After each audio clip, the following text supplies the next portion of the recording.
شروع کرتا ہوں اللہ تعالیٰ کے نام سے جو بڑا مہربان نہایت رحم والا ہے۔ حضرت جریر بن عبداللہ رضی اللہ تعالیٰ عنہ کہتے ہیں کہ ہم رسول اللہ صلی اللہ علیہ وآلہ وسلم کے پاس بیٹھے ہوئے تھے۔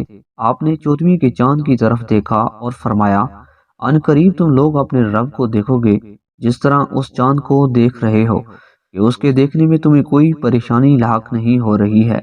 لہٰذا اگر تم طاقت رکھتے ہو کہ سورج کے نکلنے اور ڈوبنے سے پہلے نماز سے پیچھے نہ رہو تو ایسا کرو۔ پھر نبی اکرم صلی اللہ علیہ وآلہ وسلم نے یہ آیت کریمہ تلاوت فرمائی۔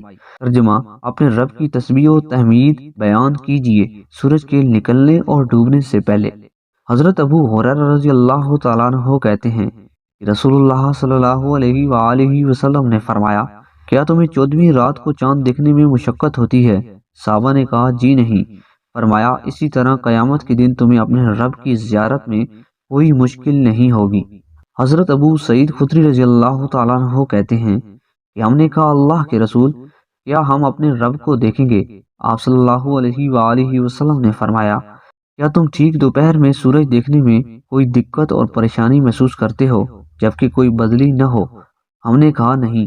آپ صلی اللہ علیہ وآلہ وسلم نے فرمایا، کیا تم 14ویں رات کا چاند دیکھنے میں کوئی رکاوٹ محسوس کرتے ہو جبکہ کوئی بدلی نہ ہو؟ ہم نے کہا، نہیں۔ آپ صلی اللہ علیہ وآلہ وسلم نے فرمایا، سورج و چاند کو دیکھنے کی طرح تم اپنے رب کے دیدار میں بھی ایک دوسرے سے مزاحمت نہیں کرو گے۔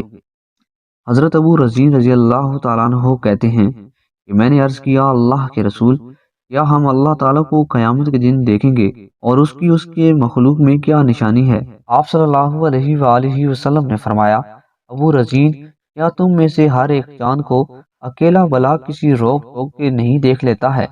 میں نے کہا، کیوں نہیں؟